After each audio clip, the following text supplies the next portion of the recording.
ये दुनिया फ़ानी है और इस दुनिया के लोग भी फ़ानी हैं। इस दुनिया में कोई परफेक्ट नहीं होता।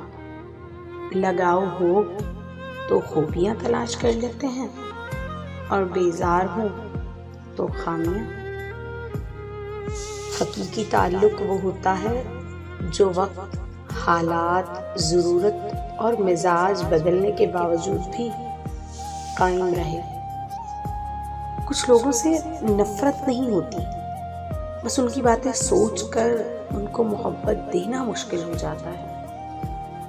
झूठ सुनने का मज़ा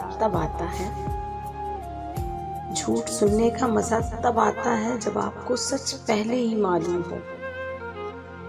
आंसू बहाने से कोई अपना नहीं होता, जो अपने होते हैं वो रोने कहाँ देते हैं।